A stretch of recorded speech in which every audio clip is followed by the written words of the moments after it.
Welcome to IG media. So diabetes, sugar వ్యాధి చాలా మందిని వేధిస్తూ ఉన్న సమస్య. అయితే దీనికి టాబ్లెట్స్ వాడితే షుగర్ కంట్రోల్లో ఉంటుందని చెప్తూ ఉంటారు. కానీ వెజిటబుల్ థెరపీ ద్వారా దీన్ని తగ్గించుకోవచ్చు అంటున్నారు గురువుగారు. వివరాలు తెలుసుకున్నారు. మనతో పాటు ఉన్నారు ప్రముఖ vegetable therapist and sun spiritual society founder Vikramaditya Guruji గారు. గురూజీ నమస్తే అండి. సూర్యోస్మితల్లి, మీరు చెప్తారు ఏంటంటే షుగర్ అనేది ఈజీగా తగ్గించుకోవచ్చు.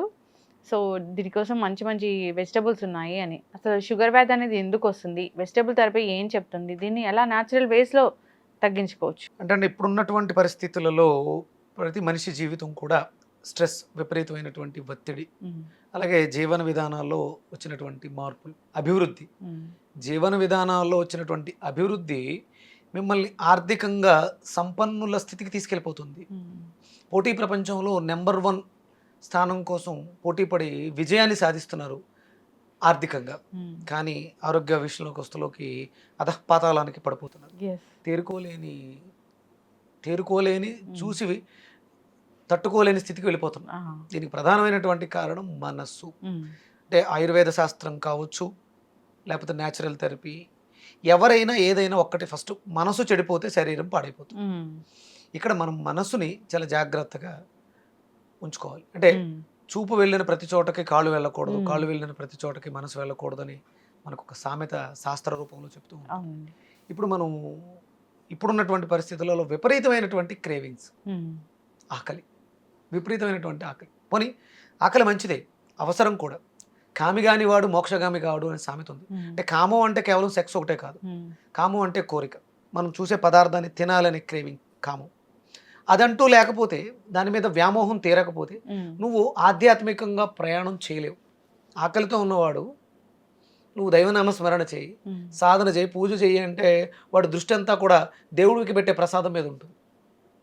అక్కడ నీ ఆకలిని తీర్చేసుకుని ఆరోగ్యవంతంగా ప్రశాంతంగా కూర్చున్నప్పుడే దైవానికి నువ్వు దగ్గరగా వెళ్ళగలుగుతావు. ఈ జీవితానికి మోక్షాన్ని సిద్ధించుకోవాలని.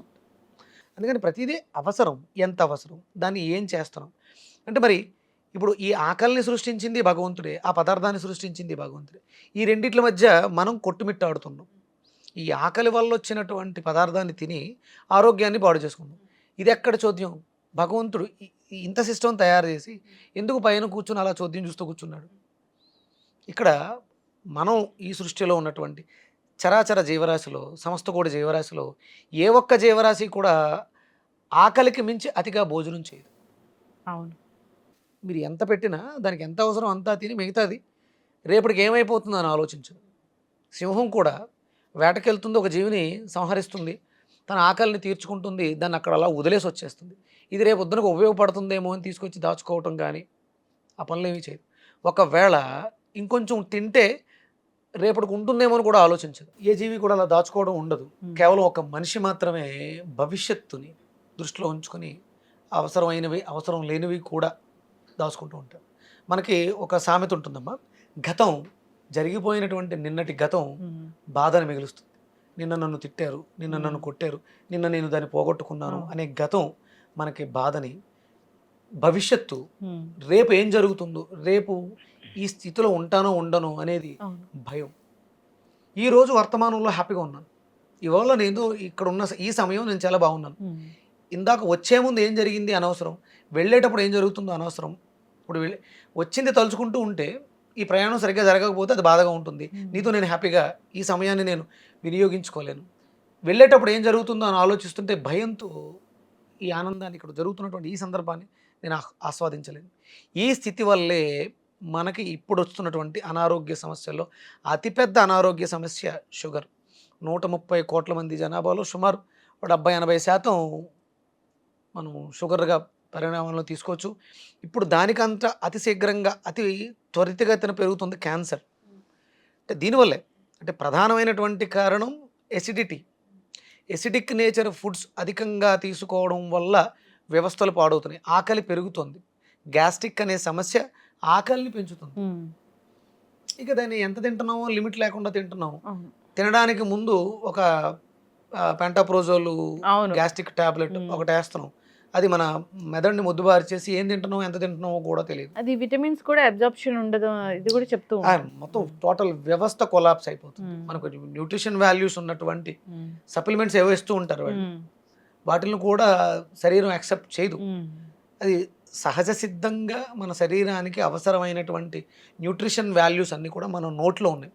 అందుకని మనకు ఒక సామెత ఉంటుంది, నోరు మంచిదైతే ఊరు మంచిది అవుతుంది అని. అంటే మన చుట్టూ ఉండే బాహ్య ప్రపంచం మనుషుల గురించి ఆలోచిస్తాం. ఈ నోరు మంచిదైతే ఈ ఊరు మంచిది అవుతుంది. ఇక్కడ మనం ఏదైతే మంచి వేస్తామో అది లోపల మన మెదడు చెడిపోకుండా మంచిని ఉంచుతుంది. మనం తినేది మన మనస్సు అవుతుంది. మనం తినేది మంచిది కాదు, అందుకని మన మనసు మంచిగా ఉండదు.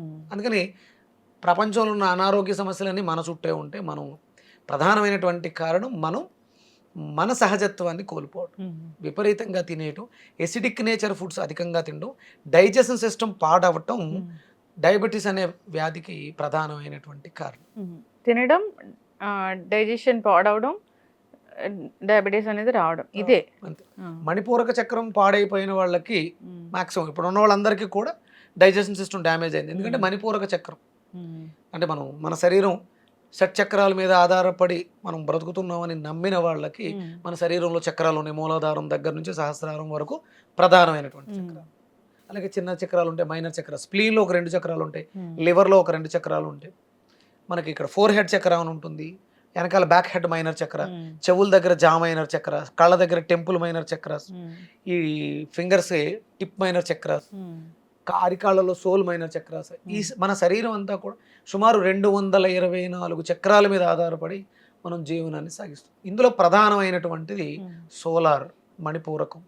ఇది పాడవుతుంది, దీన్ని మనం పాడు చేసుకుంటాం. 2 ప్రధానమైనటువంటి కారణాలు: కడుపులో మంట, కడుపు మంట, అవతల వాడు బాగున్నాడు నేను బాగాలేదు అనే కడుపు మంట, ఇగో ఒకటి, మానసిక స్థితి, గ్యాస్ట్రిక్.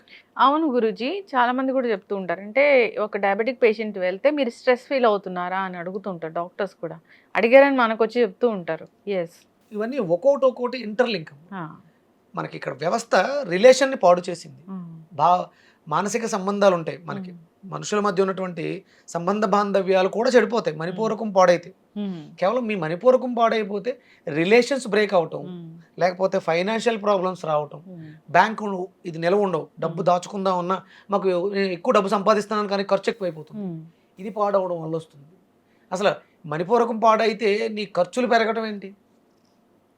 స్పృహ కోల్పోతున్నాం, దేనికి ఖర్చు పెట్టాలి దేనికి ఖర్చు పెట్టకూడదు, ఏదో ఒక తెలియని దాంట్లో ఇన్వెస్ట్ చేయటం, దానికి కూడా ప్రధానమైనటువంటి షుగర్ వ్యాధి అనేది కేవలం ఏదో ఒక మనల్ని పాడు చేసి ఇన్సులిన్ చేసుకునేలాగో ట్యాబ్లెట్ వేసుకునేలాగో కాదు, మన ఫైనాన్షియల్ ఫ్రీడమ్ని, మనకు ఉన్నటువంటి హెల్త్ ఫ్రీడమ్ని కూడా పాడు చేసేస్తుంది. ఎక్కడ పడితే అక్కడికి వెళ్ళలేము, కూడా ఒక మందులు సంచి ఉండాలి.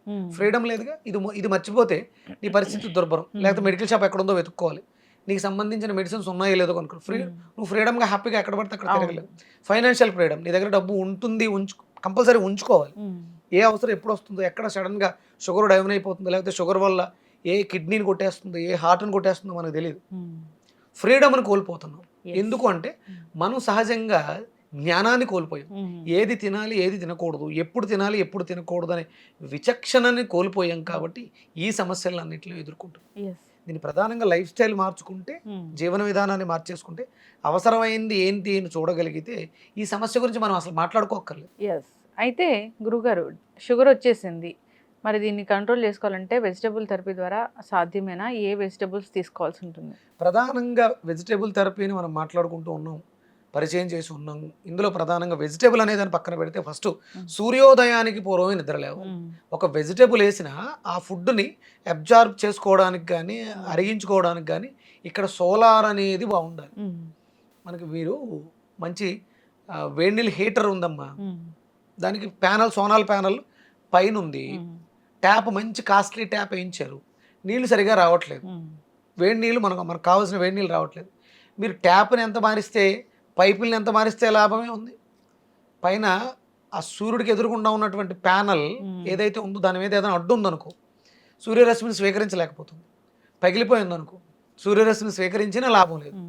ఆ సోలార్ ప్యానల్ని మనం బాగు చేసుకోవాలి. అంటే మణిపూరకాన్ని బాగు చేసుకోవాలంటే మనం సూర్యుడికి అనుసంధానం అవ్వాలి. సూర్యోదయ సమయంలో లేచి ఉండాలి. ఎవరైతే వ్యాధిగ్రస్తులై ఉన్నారో డయాబెటీస్ అనే ఈజ్తో బాధపడుతున్నారో మొట్టమొదటిగా చేయవలసింది సూర్యోదయానికి పూర్వం నిద్ర లేవటం, సూర్యుడితో అనుసంధానంగా తూర్పు వైపుకి మనం నడవటం, నడక, మన కాళ్ళకి శ్రమనివ్వటం, చెప్పులు లేకుండా కాళ్ళకి ఎలాంటి ఆచ్ఛాదనలు లేకుండా ఆక్యుప్రెషర్ జరిగే విధంగా, అంటే భూమిలో ఉండేటువంటి ఎనర్జీని మన శరీరంలో మెటబాలిజం, కెటబాలిజం, ఎనబాలిజం, భూమి, ఆకాశము, నీరు, నిప్పు, గాలి, ఇలా ఏదైతే పంచభూతాలు ఉన్నాయో అందులో భూమి అనేది లోపల మనకు పాడైపోయి ఉంటుంది. అందుకని చెప్పులు లేకుండా నేల మీద నడవటం, ఇప్పుడంతా కూడా కాంక్రీట్ జంగిల్, మార్బుల్స్, గ్రానైట్స్, ఎక్కడైనా పచ్చటి గడ్డి ఉంటే పార్కుల్లో వాటిలోకి వెళ్ళి అక్కడ నడవటం చాలా ఇంపార్టెంట్. ఇప్పుడు ఇక్కడ ఇదంతా చేసిన తర్వాత ఇంటికి వచ్చి ఒక గ్లాసుడు బీరకాయ జ్యూస్, అంటే రక్తశుద్ధి జరగాలి. మన రక్తం కలుషితం అయిపోయి ఉంది కాబట్టి మన ప్యాంక్రియాస్, మన శరీరంలో ఉండే ఆర్గాన్స్లో ఒక్కొక్క ఆర్గాను తనకు సంబంధించిన సమస్య కోసం అది పనిచేయటం మానేస్తుంది. మనం రక్తాన్ని శుద్ధి చేయగలిగితే ఆటోమేటిక్గా ఆ ప్యాంక్రియాస్ యాక్టివ్ అవుతుంది, శరీరానికి కావాల్సిన ఇన్సులిన్ ఉత్పత్తిని చేస్తుంది, వ్యర్థాలను బయటకు విసర్జించడానికి అవకాశం ఉంది. బీరకాయ జ్యూస్ 200 గ్రాములు, మినిమం 200 గ్రాములు బీరకాయ ఉండాలమ్మా. అలాగే షుగర్తో బాధపడే వాళ్ళకి యూరిన్ ప్రాబ్లం ఉంటుంది, మాటికి యూరిన్కి వెళ్ళటం, ఇలాంటి సమస్య ఉంటుంది. అందుకని దాన్ని కూడా బాగు చేసుకోవడానికి అనుసంధానంగా వంకాయలు, ఒక 200 గ్రాములు వంకాయ, ఒక 200 గ్రాములు బీరకాయ, ఒక 6 తమలపాకులు. ఎందుకంటే అరుగుదల పాడైంది కదా, అరుగుదల వ్యవస్థను మెరుగుపరచడానికి మనకి తమలపాకులు చాలా బాగా ఉపయోగపడతాయి. దాంట్లో ఒక చిన్న అల్లం ముక్క, ఎసిడిటీకి అది మంచి రిలీఫ్ ఇస్తుంది. అల్లం ముక్క, ఒక పావు టీ స్పూన్ మిరియాల పొడి, అది మన శరీరం ఎసిడిక్ నేచర్లో ఉంది, ఆల్కలైన్ అవడానికి మిరియాల పొడి అద్భుతంగా ఉపయోగపడుతుంది. సైంధవ లవణం రుచి కోసం అనుకోవచ్చు, లేకపోతే మన శరీరంలో లవణాల డెఫిషియన్సీని మెరుగుపరచుకోవడానికి సైంధవ లవణం. ఇవి ఒక గ్లాసుడు వాటర్ కానీ, పలచటి మజ్జిగ కానీ, అందులో ప్రోబయాటిక్ ఉంటుంది, అరుగుదల వ్యవస్థను మెరుగుపరుస్తుంది. ఇవి అన్నీ కూడా మిక్స్ చేసి గ్రైండర్లో వడకట్టుకుని అది ఉదయం, మధ్యాహ్నం, సాయంత్రం 3 పూట్ల కంటిన్యూగా ఒక నెల రోజులు, తర్వాత ఉదయం, సాయంత్రం కంటిన్యూగా ఒక నెల రోజులు, తర్వాత రోజుకొకసారి కంటిన్యూగా ఒక నెల రోజులు, ఇలా రెగ్యులర్గా చేస్తే మన శరీరంలో చాలా వరకు సమస్యలు, ఒక షుగర్ అనే కాదు, ఇంకా మనకు తెలియకుండా ఏమున్నా కూడా ఈ షుగర్ వల్ల, డయాబెటీస్ వల్ల ఏదైతే ఇంటర్నల్ ఆర్గాన్స్ పాడై ఉన్నాయో అవన్నీ కూడా మనకి బాగు చేసుకోవడానికి సెల్ఫ్ హీలింగ్ యాక్ట్. ఖచ్చితంగా గురూజీ. సో వెజిటబుల్స్ అనేవి చాలా మిరకిల్స్ చేస్తాయని చెప్తూ ఉంటారు. చాలా మంది కూడా పచ్చి కూరగాయలు తినే అలవాటు ఉంటుంది. సో ఈ వెజిటబుల్ జ్యూసెస్ వచ్చాక వీటిని అలవాటు చేసుకుని తీసుకుంటూ ఉన్నారు, హెల్త్ కూడా బాగుందని చెప్తూ ఉన్నారు. సో ఇది ఫుడ్ కొన్ని లక్షల మంది వాళ్ళ జీవితాల్లో ఉంచి ఇన్సులిన్ని తీసి ట్యాబ్లెట్కి వచ్చారు. ట్యాబ్లెట్ల మీద ఉన్న వాళ్ళు ట్యాబ్లెట్లను తీసేసి అవసరం లేకుండా 3 పూట్ల ట్యాబ్లెట్ ఉన్న వాళ్ళు 1 పూట ట్యాబ్లెట్కి వచ్చారు. ఆల్ ఆఫ్ సడన్ ఎప్పుడు కూడా మందుల్ని ఆపకండి. డాక్టర్ పర్యవేక్షణలో మేము ఈ డైట్ చేస్తున్నాం, మా జీవన విధానాన్ని మార్చుకున్నాం, దయచేసి ట్యాబ్లెట్లు తగ్గించండి అని డాక్టర్ని అడిగితే వాళ్ళు టెస్ట్లు అవి చేసి మందులు తగ్గిస్తారు తప్ప సొంత నిర్ణయాలు తీసుకుని మందులు మానేసి, మీరు వాడుతున్న చాలా రకాలు ఉంటాయి, మీరు బ్లడ్ థిన్నర్స్ వాడుతూ ఉంటారు, గ్లాసిఫైడ్ షుగర్ మందులు వాడుతూ ఉంటారు, బీపీ మందులు వాడుతూ ఉంటారు, మీరు ఏ మెడిసిన్ని కూడా ఆల్ ఆఫ్ సడన్ ఆపకుండా ఇది వాడుకుంటూ మీ జీవితంలో వస్తున్న మార్పు మీరు గమనించగలుగుతారు, సిమ్టమ్స్. అప్పుడు డాక్టర్ దగ్గరికి వెళ్ళి టెస్ట్లు అవి చేయించుకుని ఒక్కొక్క మందుని, ఒక్కొక్క మెడిసిన్ని తీసుకుంటూ వచ్చేస్తే ఎలాంటి ఇబ్బంది లేకుండా జీవితం చాలా సాఫీగా, సుఖవంతంగా ఉంటుంది. మనం సూర్యుడిని స్వీకరించాలంటే లేవాలి, కానీ ప్రకృతిలో ఈ వెజిటబుల్స్ అన్నీ కూడా సూర్యోదయం కోసం ఎదురు చూస్తూ ఉంటాయి. ఆ సూర్యశక్తిని స్వీకరించి, కిరణజన్య సంయోగ క్రియ, పత్రహరితాన్ని స్వీకరించి ఆ శక్తిని తనలో నిక్షిప్తం చేసుకుంటాయి. అలా షుగర్ని, డయాబెటీస్ని కంట్రోల్ చేయడానికి, క్యూర్ చేయడానికి కావలసిన సూర్య ప్రాణశక్తిని ఆ కూరగాయ తీసుకుంది. మనం లేవలేకపోతున్నాం, మనం ఎక్కువసేపు సూర్యుల్లో ఉండలేకపోతున్నాం, అందుకని దాన్ని మనం ఆహారంగా తీసుకుంటాం. చాలామందికి అపోహ ఉంటుంది, ఇవి వండట్లేదు, పచ్చివి ప్రమాదం కదా అని. ఇప్పుడు ఉన్న స్థితిలో మనకి ఎన్ని డిగ్రీల టెంపరేచర్ ఉంటుందమ్మా? మినిమం 35. ఎండాకాలం అయితే కొంచెం ఎక్కువ 40, 45 అలా ఉంటుంది కదా. అంటే 35 డిగ్రీస్లో అది కుక్ చేయబడుతుంది. మన దగ్గరికి రావడానికి ముందే సూర్యనారాయణమూర్తి దయాలువై మన మీద కరుణతో 35 డిగ్రీల వేడితో దాన్ని వండుతున్నారు. అంటే హాఫ్ బాయిల్డ్ అయ్యింది అది. తర్వాత మనం శుభ్రంగా తీసుకొచ్చి సాల్ట్ వాటర్ వాటిలో క్లీన్ చేసుకోవచ్చు. కెమికల్స్, పెస్టిసైడ్స్ కొడుతున్నారు, వాడొచ్చా? కెమికల్ ప్రమాదం, పెస్టిసైడ్స్ ప్రమాదం. మనం తింటే మనం చచ్చిపోతాం. మన ప్రాణం చాలా గట్టిది. మొక్క ప్రాణం ఎంత ఉంటుంది? అవును, అది కూడా చచ్చిపోవాలిగా మరి. ఉమ్, అది చావలేదు అంటే ఆ మందు కల్తీదైన ఉండాలి, దాని ప్రభావం తక్కువైన ఉండాలి. కేవలం ఆ అందు మీద వచ్చే పురుగులు వాటికే పనిచేస్తున్నాయి తప్ప ఉమ్, అది మొక్కను చంపట్లేదు. అంటే మొక్క ప్రాణం మనకన్నా గట్టిది కాదుగా. అవును. కాబట్టి ఈ కెమికల్స్ ఏవి కూడా మనకి ఇబ్బంది పెట్టవు. ఉమ్, ఉంటాయి, వాటి వల్ల ప్రమాదం ఉంటుంది. కాకపోతే ఉప్పు నీళ్ళలోనూ, చింతపండు నీళ్ళలోనూ, వెనిగర్ నీళ్ళలోనూ ఉమ్, దాన్ని కడుక్కొని ఉమ్. మనం జ్యూస్ చేసుకోవడం ఉత్తమం. ఎస్, ఖచ్చితంగా గురుగారు. సో ముందు ముందు జ్యూసెస్ ప్రిపరేషన్ అనేది మనం చేసి చెయ్యాలి చూపిద్దాము. చెయ్యాలి ఎస్, చాలా అవేర్నెస్ అవసరం ఉండే కొలది. ఇప్పుడంటే చాలా మంది చాలా రకాలు చెప్పేస్తారు. అవును. అవేవి కూడా రెగ్యులర్ జీవితానికి అనుసంధానంగా ఉండవు. ఉమ్, ఇవి మన ఇంట్లో ఎప్పుడు ఉండేవి. ఉమ్, మనం కొంతకాలం చేసి మానేయచ్చు. దీనివల్ల ఎలాంటి సైడ్ ఎఫెక్ట్లు ఉండవు. ఎస్, ఇది స్టాండర్డ్. ఇంతకు ముందు తరాల నుంచి వచ్చింది. ఉమ్. ఇక ముందు తరాలకు కూడా అద్భుతమైనటువంటి న్యూట్రిషన్ వాల్యూస్ ఇస్తుంది. ఖచ్చితంగా గురువుగారు చాలా చక్కగా చెప్పారండి. పాటించాలని కోరుకుందాము. ఇంకా ఏదైనా డౌట్స్ ఉంటాయి, ఎలా స్టార్ట్ చేయాలి ఏంటి, ఇలా డౌట్స్ ఉన్న వాళ్ళు ఒకసారి కాంటాక్ట్ చేసి సో కనుక్కొని స్టార్ట్ చేయాలి. హ్యాపీగా కాంటాక్ట్ చేయండి. నేను ప్రతిరోజు మన సన్ స్పిరిచువల్ సొసైటీలో నా ఛానల్లో అవును. లైవ్ ఇస్తున్నాను. ఉమ్, లైవ్లో కూడా పార్టిసిపేట్ చేయొచ్చు. ఏమైనా డౌట్స్ ఉంటే అక్కడ అడగొచ్చు. నేను ప్రతిదానికి అందరికీ అందుబాటులో ఉండాలి, అందరూ బాగుండాలి. నాతో పాటు మీరు చేస్తే మీ చుట్టుపక్కల ఉన్న వాళ్ళు మిమ్మల్ని ఫాలో అవుతారు. వాళ్ళు మార్చడానికి నేను రావట్లేదు, మీరు సరిపోతారు. ఎస్, ఖచ్చితంగా గురుగారు చాలా చక్కటి అవేర్నెస్ అయితే కల్పిస్తూ ఉన్నారు. ఫాలో అవ్వాలని కోరుకుందాం. న్యాచురల్ వేస్ ఇవి. సో ఎటువంటి సైడ్ ఎఫెక్ట్స్ కూడా ఉండవు. చక్కటి ఇన్ఫర్మేషన్ అండి. ధన్యవాదాలు. సూర్యస్మితలు.